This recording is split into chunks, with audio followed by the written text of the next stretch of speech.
Good morning, all of you. Today I will discuss the lecture on the rise of France. The rise of France.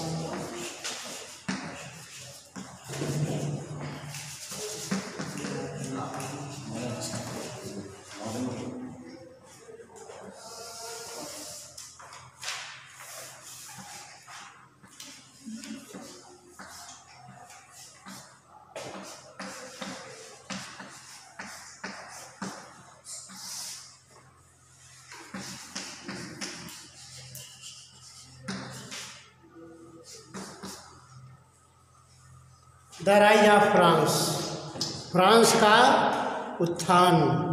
आपने क्या क्या पढ़ा? Spain का उत्थान एवं पतन है। स्पेन का उत्थान एवं पतन में स्पेन में हैब्सबर्गी परिवार का प्रभुत्व था, जिसमें सम्राट चार्ल्स पंचम, फिलिप द्वितीय, चार्ल्स द्वितीय, फर्डिनेंड इत्यादि लोगों का शासन था। ठीक, तो प्रभुत्व स्थापित करने की महत्ता बढ़ती जा रही थी। एक राज्य से दूसरे राज्य में होड़ थी, यूरोपीय शक्तियां कैसे कैसे उभर रही थी। क्योंकि स्पेन के पतन के पश्चात, क्योंकि हैब्सबर्गी परिवार जिसमें फर्डिनेंड के बाद जो उनका उत्तराधिकारी चार्ल्स पंचम हुआ, चार्ल्स पंचम के समय में साम्राज्य ने काफ़ी पद प्रतिष्ठा को प्राप्त किया और स्पेन, नीदरलैंड से लेकर उसका साम्राज्य अपने पितामह की तरह उन्होंने साम्राज्य को काफ़ी विस्तार किया। कुछ तो उसे उत्तराधिकार मिला हुआ था, कुछ जो है युद्धों के माध्यम से उन्होंने अर्जित किया, तथा काफ़ी साम्राज्य का काफ़ी भाग वैवाहिक संबंध के माध्यम से उन्होंने प्राप्त किया। जैसे पुर्तगाल का अधिकार राजा जो है सम्राट चार्ल्स पंचम को पुर्तगाल की महारानी से उन्होंने विवाह किया, और ऐसा उन्होंने एक सांसद के कहने पर किया कि वैवाहिक संबंध के माध्यम से पुर्तगाल पर उन्होंने अधिकार कर लिया। लेकिन धीरे धीरे चूँकि प्रोटेस्टेंटों कैथोलिकों के मध्य आपस में संघर्ष चलता जा रहा था, बढ़ता जा रहा था, और जब राजा चार्ल्स पंचम, जिसको कि पवित्र रोमन सम्राट की पदवी प्राप्त हुई थी, वह कैसे उसको मिली थी? वह अपने पितामह, उसका पितामह बहुत योग्य था, अपने पितामह की तरह पवित्र रोमन सम्राट की पदवी और स्वयं भी प्राप्त करना चाहता था। इसके लिए उसके तमाम विरोधी थे, उन विरोधियों को समाप्त करना भी आवश्यक था। सम्राट चार्ल्स पंचम ने अपनी योग्यता से राजा फ्रांसिस प्रथम तथा हेनरी अष्टम का दमन किया, लेकिन सत्यता बढ़ती रही। फ्रांसिस प्रथम भी एक अत्यंत जो है योग्य शासक था। वह फ्रांसिस प्रथम से इसकी बराबर कई जगह युद्ध हुए, फ्रांसिस प्रथम का और हेनरी चार्ल्स पंचम का। तो चार्ल्स पंचम इनके में जीते, लेकिन फिलिप राजा चार्ल्स पंचम ने अपने शक्ति को, क्योंकि साम्राज्य का इतना विस्तार था कि अपनी शक्ति को युद्धों के माध्यम से बराबर जो है इन पर कंट्रोल करता रहा। इस तरह से जब स्पेन का पतन हो गया, ऐसी परिस्थिति के बाद फ्रांसिस प्रथम का अभ्युदय हुआ। फ्रांसिस प्रथम ने फ्रांस का काफ़ी उत्कर्ष किया। इसके समय में फ्रांस का काफ़ी विकास हुआ, क्योंकि जो रोमन कैथोलिक चर्च के अंतर्गत पुनर्जागरण काल में renaissance, at the time of the renaissance के काल में पुनर्जागरण के समय में, चूँकि इटली के साहित्य तथा इटली के विद्वानों से फ्रांसिस प्रथम का जो है साक्षात्कार हुआ, इनके मध्य आपस में संबंध स्थापित हुए। क्योंकि पहले क्या था, संपूर्ण यूरोप देशों के बारे में एक दूसरे को जानकारी नहीं थी।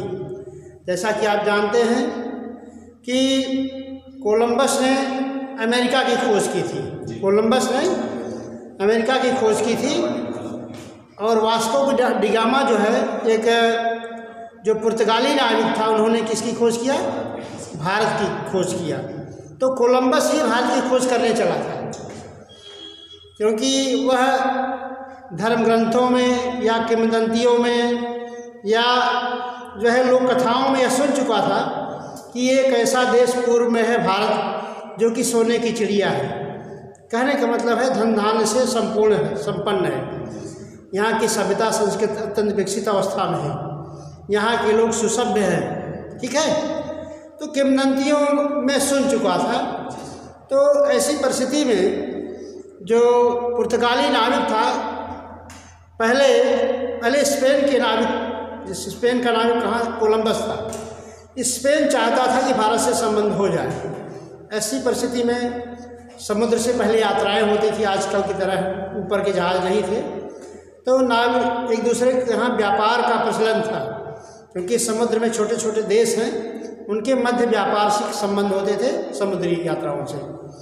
तो समुद्री यात्राओं में क्योंकि विशाल सागर है, किस देश, कौन देश किस तरफ है पता नहीं चलता। 7 समुंदर पार के जो देश हैं पता नहीं था। तो कोलंबस चला भारत की खोज करने, लेकिन क्योंकि विशाल समुद्र था, चला गया दूसरी तरफ, क्योंकि एक तिहाई अगर थल है तो 3/4 जल है ना, विशाल राशि है। तो चला था भारत की खोज करने, चला गया अमेरिका ना। फिर जो है फिर चला दूसरा नाविक कुछ दिन बाद 1492 में कोलंबस ने खोज किया अमेरिका का। 1498 फिर दूसरा नाविक चला, जो कि कहाँ का था? वो पुर्तगाल का था। वो पहुँच गया, फिर भारत पहुँचा कालीकट पर, कालीकट बंदरगाह पर पहुँचा। तो वहाँ पर देखा कहाँ एक सभ्यता है, वहाँ का राजा जमोरिन था, उसमें उनका स्वागत किया काफ़ी।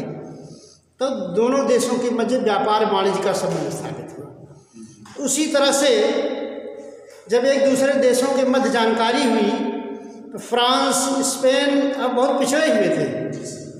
यहाँ साहित्य, संस्कृत, कला का कोई विकास नहीं था। और एक देश इटली था, इटली की सभ्यता संस्कृति अत्यंत उन्नत अवस्था थी, जिसको रोम कहा जाता है। रोम आज not built in a day कहा जाता है, रोम एक दिन में नहीं बना। तो इटली की सभ्यता संस्कृति अत्यंत विकसित थी, वहाँ विभिन्न विद्वानों का जमावड़ा था। तो फ्रांसिस प्रथम इटली के विद्वानों से संपर्क किया और वह सभ्यता संस्कृति जो है फ्रांस में ले गया। उस सभ्यता संस्कृति वही उसकी फ्रांस में गई। फ्रांस में साहित्यकारों, विद्वानों, वैज्ञानिकों, दार्शनिकों, इतिहासकारों इत्यादि का विकास हुआ। और किस धर्म संस्कृति के अनुसार लोग रहते हैं, शिक्षा का क्या महत्व है, सबको बताया। इस तरह से फ्रांसिस प्रथम के समय में जो है फ्रांस का काफ़ी उत्थान, काफ़ी जो है राइज हुआ, काफ़ी उत्थान हुआ। क्योंकि स्पेन के युद्धों में व्यस्त रहने के कारण स्पेन जो एक पूरा संपूर्ण साम्राज्य पर अधिकार करता था, पूरे यूरोपीय साम्राज्य पर, चार्ल्स पंचम था। तो उसके उत्तराधिकारियों के पतन के बाद फ्रांस का उत्कर्ष हुआ, जिसमें फ्रांसिस प्रथम का बहुत बड़ा योगदान है, जिसका शासन 1570 से लेकर 1547 तक हुआ। ठीक, इन्होंने एक कॉलेज की स्थापना की और उसके माध्यम से जो है लोगों को शिक्षित किया जाने लगा, वहाँ पर शिक्षा दी जाने लगी। इस तरह से फ्रांसिस प्रथम के बाद चूँकि कैथोलिकों का और प्रोटेस्टेंटों का दोनों का प्रभाव अत्यंत बढ़ा था, काफ़ी विस्तृत रूप में था। तो जो उत्तराधिकारी हुए, जो हेनरी प्रथम इसका उत्तराधिकारी हुआ, इसके बाद हेनरी प्रथम के समय में इनके भी सामने एक चुनौती थी कि कैसे प्रोटेस्टेंटों को जो है का दमन किया जाए और कैल्विनवादी नीति को आगे बढ़ाया जाए। कैल्विनवादी मतलब यह है कि जो कैल्विन की अनुयायी थी, अर्थात जो कैथोलिक धर्म के अनुयायी थे, उसको आगे बढ़ाने की कोशिश की गई। तो फ्रांसिस प्रथम के बाद हेनरी जो प्रथम इसका उत्तराधिकारी हुआ, उनको भी काफ़ी संघर्ष का सामना करना पड़ा। ठीक, क्योंकि प्रोटेस्टेंट धर्म का प्रभाव काफ़ी बढ़ता जा रहा था। ऐसी परिस्थिति में इन्होंने, हेनरी प्रथम ने भी काफ़ी प्रोटेस्टेंटों का दमन किया और बहुत से लोगों की बर्बर हत्या की गई और सामूहिक नरसंहार किए गए, क्योंकि फ्रांसिस प्रथम स्वयं चूँकि प्रोटेस्टेंटों से अत्यंत त्रस्त था, इन्होंने भी काफ़ी नरसंहार कराया था। लेकिन इसके बाद उनके उत्तराधिकारी जो हेनरी प्रथम हुए, हेनरी प्रथम के समय में भी काफ़ी उनको विरोध का सामना करना पड़ा। इस तरह से प्रोटेस्टेंटवाद धर्म जो संघर्ष की स्थिति में था, दोनों के मध्य संघर्ष हुआ, लेकिन इन्होंने भी काफ़ी दमन किया। इस तरह से फ्रांस की सत्ता को आगे बढ़ाया। ठीक है, और उस समय साहित्य की काफ़ी प्रगति हुई, विज्ञान को काफ़ी चरम उत्कर्ष पर पहुंचा, तमाम भौगोलिक खोजें हुई और जो अनेक कलाकारों का उद्भव हुआ। इस तरह से फ्रांस का काफ़ी उत्थान हुआ। हेनरी प्रथम के बाद जब राजा हेनरी प्रथम उत्तराधिकारी हुआ तो उसके समक्ष अनेक चुनौतियाँ थीं कि किस तरह से जो स्पेन के शासक थे अनेक, उनसे इनका काफ़ी संघर्ष हुआ। जैसे राजा फिलिप द्वितीय जो कि अत्यंत ही कट्टर जो है कैलिनवादी नेता था, चूँकि स्पेन का था, तो फ्रांस और स्पेन दोनों के मध्य शत्रुता बढ़ती जा रही थी। दोनों यद्यपि कैथोलिक धर्म को ही मानते थे, लेकिन एक राज्य से दूसरे राज्य के बीच में क्योंकि स्पेन का पूरे विश्व पर अधिकार था, यहाँ तक कि Austria, Netherland, Sicily, Naples, Sardinia, Italy, France के भी देशों पर अधिकार था, अमेरिका, उत्तरी अमेरिका, दक्षिण अमेरिका। इस तरह से इस बड़े साम्राज्य का जब पतन हुआ तो नई सत्ता का उदय हुआ, उसको संभालना इनके सामने प्रमुख जिम्मेदारी थी। ऐसी परिस्थिति में राजा हेनरी प्रथम का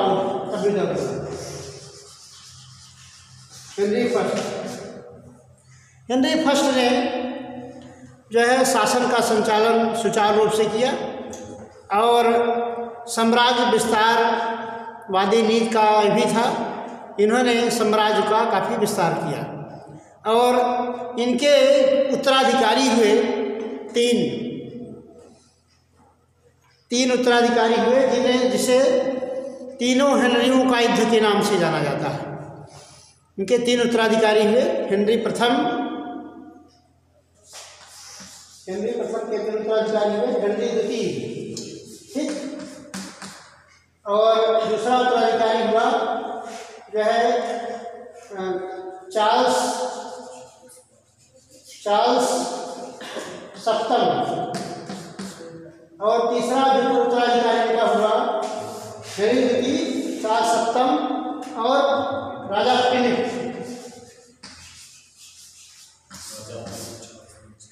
तो तीन उत्तराधिकारी इनके हुए, लेकिन तीन राजवंश के हेनरियों के मध्य युद्ध हुआ। हेनरी के तीन राजवंश थे, इनके मध्य युद्ध हुआ। एक फ्रांस के राजा हेनरी तथा दूसरे जो है बोरवा राजवंश का एक हेनरी था, ठीक है, एक तीसरा राजवंश का हेनरी था। इस प्रकार से तीन हेनरियों का three Henrys, the war between the three Henrys कहा जाता है। इसे तीन हेनरियों के युद्ध के नाम से जाना जाता है। तीनों हेनरियों में जो है बोरवा वंश का हेनरी को सत्ता मिली।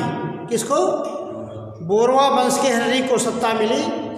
इन्होंने, ये काफ़ी कट्टर था और धार्मिक रूप से बहुत ही असहिष्णु था और अपने पिता की तरह ये भी दमन नीति को अपनाया इन्होंने। इस दमनात्मक नीति के बाद जब इसकी मृत्यु हुई, इन्होंने अपने एक शिष्य को उत्तराधिकारी बनाया, ठीक है, और उस शिष्य को उत्तराधिकारी बना करके फ्रांस की सत्ता को सौंपा। इस तरह से फ्रांस के उत्थान में इन व्यक्तियों का महत्वपूर्ण योगदान है। और फ्रांस, चूँकि राजा चार्ल्स फ्रांसिस के प्रथम के समय में ही उत्कर्ष की अवस्था में था, लेकिन सत्ता संघर्ष की स्थिति में तीनों हेनरियों के बीच जो युद्ध हुआ उसमें बोरवा राजवंश, जो कि वास्तविक सत्ता का उत्तराधिकारी था, उसको सत्ता मिली और दुर्भाग्यवश जो है उसको एक कट्टर कैथोलिकवादी ने छुरा मार करके उसकी हत्या कर दी। ठीक है। इसके बाद जो है फ्रांस के एक शासक जो है का उत्थान हुआ।